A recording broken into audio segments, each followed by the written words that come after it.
In this video, we are going to learn how to do a confidence interval for a population proportion. So in the previous section, we learned how to find a 1 minus alpha level confidence interval for a population mean when sigma was known. And so we're still sticking with confidence intervals, but this time we're going to look at intervals for a population proportion. So again, we're trying to estimate a population proportion. We are going to use the sample proportion as our best guess, but we're going to both add and subtract a margin of error from that point estimate. So we have looked at proportions previously when we looked at the number of successes X out of n trials, where P was the probability of success. And so this was actually from chapter 5. And we know that the number of successes X was binomially distributed. What we're going to look at in this case is that when we're trying to estimate our population proportion, we're going to use a sample proportion called P prime. We've seen that before. And as long as our sample size is large and the population proportion is not close to 0 or 1, we can actually approximate that binomial distribution with a normal distribution. And so P prime, the sample proportion, ends up being approximately normally distributed, centered at a mean of the population proportion, with standard deviation, the square root of P times Q over N, where P is the population probability of success and Q is the probability of failure. So sometimes you'll see written Q is 1 minus P. Okay, so getting here into the formula that we're going to have, and then we'll do an example. So this says if we want to find a 1 minus alpha level confidence interval for P, again where P is a population proportion, we're going to take our sample proportion and then both add and subtract to it our z sub alpha over 2 value, and then our square root of P prime times Q prime over N. And that is where P prime is the sample probability of success, and Q prime is the sample probability of failure, and is the sample size. Okay, and then this margin of error, again, is also sometimes called the error bound proportion, or EBP. So we're going to jump into an example here. It says, suppose we want to know the true proportion of voters who plan on voting for Clinton in the upcoming election. We take a sample of 1,500 registered voters and find that 702 plan on voting for Clinton.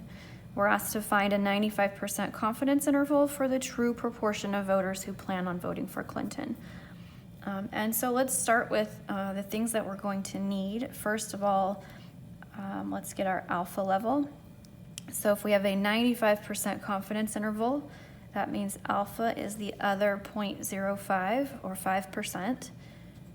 So z sub alpha over 2 is going to be z sub 0.05 over 2, or z sub 0.025. So that's the z-score with area 0.025 to its right. We can use inverse norm to find that. 2.5% of the area is to the right. That means the other 97.5% is to the left, so 0.975. And that will give you a z value of 1.96. Another thing we're going to need is P prime. That's our sample proportion. So that's our number of successes out of the number of trials. So this says we take a sample of 1,500 registered voters, that's our sample size, and find that 702 plan on voting for Clinton. So that's our numerator, X, which is the number of successes in this case. And that gives us 0.468. Q prime is 1 minus P prime, so 1 minus 0.468 gives us 0.532. And at that point, then we are ready to plug it into the formula. So we have P prime first, so that's 0.468 plus or minus our z sub alpha over 2, which is 1.96, times the square root of 0.468 times 0.532 all over 1,500. And if you go to your calculators, that error bound proportion, so the whole right side after the plus or minus, ends up being 0.025. And so your interval ends up being from 0.4427 to 0.4933. And so our interpretation would be that we can be 95% confident that the true proportion of voters who plan on voting for Clinton is between 44.27% and 49.33%. So there's an example of doing a confidence interval for a population proportion. And then the other thing that we're going to do also in this section is we're going to look at formulas to calculate the required sample size, just like we did for the confidence intervals for a population mean. So we're still in proportions here, but we're going to find the sample size required to have a specific confidence level and a specific margin of error. So we actually have two different cases. I wanted to show you both. And so the first example here says, well, let me skip above here. It says when we're using this formula that if we have an idea what the value of P prime is, we're going to use that for P prime and when we find Q prime. But if we have no idea what the proportion of successes is, then we're just going to use our best guess, which is 50% right in the middle, and use 0.5. So I'm going to give you both cases here. So our first example here says you plan to conduct a survey on your college campus to learn about full-time status. And it says you want to estimate the true proportion or percentage of college students on your campus who are full-time students with 95% confidence and a margin of error no greater than 4%. How many students must you interview? And so we have a 95% confidence level.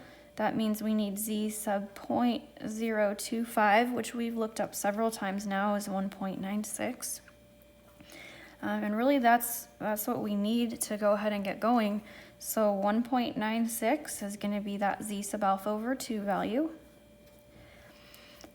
P prime, so this would be if we had an idea of what approximately the percentage of students who are full-time are on our campus, we would use that.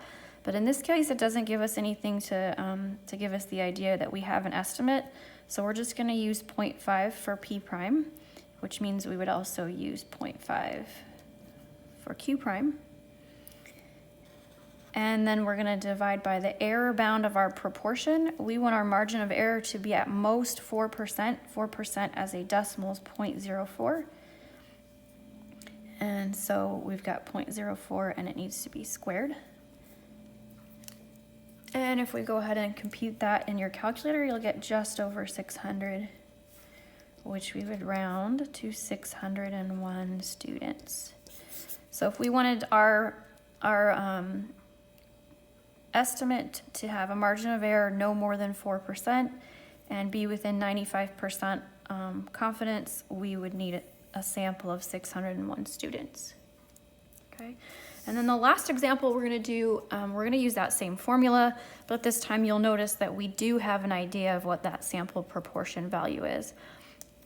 So this time we're going to look at a case where we want to know the proportion of vehicle owners who purchase an extended warranty.